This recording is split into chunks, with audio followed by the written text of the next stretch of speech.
जो धाराएं लगी उसके बारे में पुलिस ने रिमांड मांगी थी 7 दिन की, जो कोर्ट ने एक्सेप्ट नहीं की है और आदिल को अभी जेल कस्टडी दे दी गई है, तो उसको जेल कस्टडी में भेजा गया है। कितने दिनों के लिए जेल कस्टडी में? जेल कस्टडी नॉर्मली जब प्रोनाउंस होती है तो 15-15 दिन की होती है, तो जेल कस्टडी में उसको भेज दिया गया है। उसको पुलिस कस्टडी नहीं दी है, पुलिस को इन्वेस्टिगेशन करने का मौका नहीं दिया गया है और जेल कस्टडी का ऑर्डर करके आज पहले ही रिमांड पे जेल कस्टडी का ऑर्डर करके उसको जुडिशियल कस्टडी में भेज दिया है। और आगे अब आपका क्या एक्शन होगा?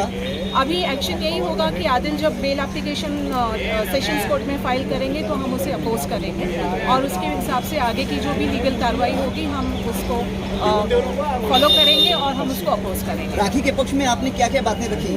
राखी के पक्ष में आपने सुना ही होगा कि कस्टडी की क्यों ज़रूरत थी, क्योंकि उसने पैसे चुराए थे, राखी के वीडियोस बना के उसको ब्लैकमेलिंग करता था और दूसरी लड़कियों के साथ रिलेशनशिप थी। कस्टोडियल इंटरोगेशन ज़रूरी क्यों था, उन सब चीज़ों पे बहस हुई, लेकिन कोर्ट ने उसको एक्सेप्ट नहीं किया है।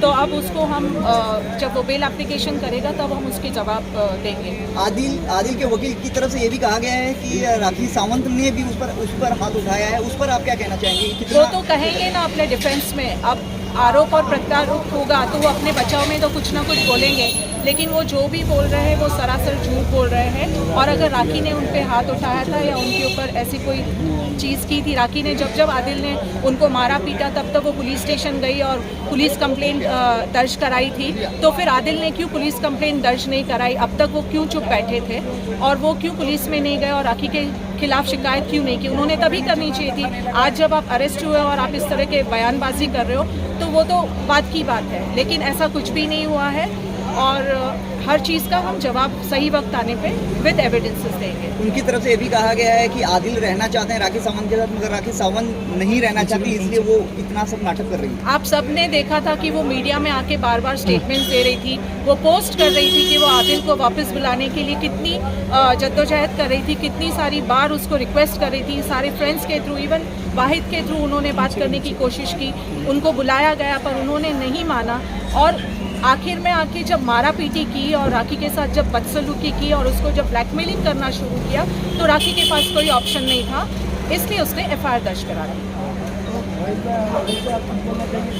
नहीं, अब जो देखिए मैटर इज सब जुडिस, मैं ज़्यादा कुछ बोल नहीं पाऊंगा। जैसे वकील साहब ने कहा कि अब वो अपना पक्ष जो है, अपना जो बेल है वो कोर्ट के समक्ष रखेगा, उसका अपोज करना अब हमारा काम है। हम न्यायालय को कन्विंस करेंगे कि जो गलतियाँ उसने की हैं आदिल ने, उसको सज़ा मिलनी चाहिए।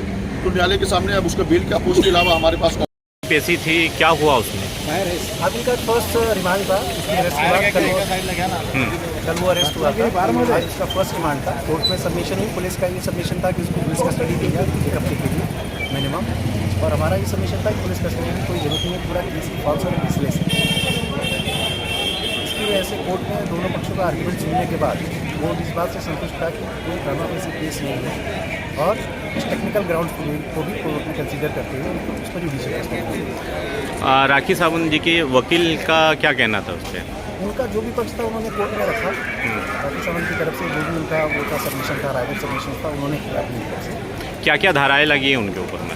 धाराएँ 406 है, 320 की है, 504, 506 पार्ट 2 और सब्सिक्वेंटली 498A और 377 ऐड किया पुलिस ने एफआईआर लॉन्च होने के नेक्स्ट। तो क्या चांसेस है उनका नेक्स्ट जो तारीख आएगी उसमें कुछ बेल का चांसेस है, क्या है, मतलब कुछ बता पाएंगे? हमको तो पूरा भरोसा है न्यायालय को, कोर्ट सच्चाई को एक्सेप्ट करेगा और अपने क्लाइंट को न्याय देगा। Thank you.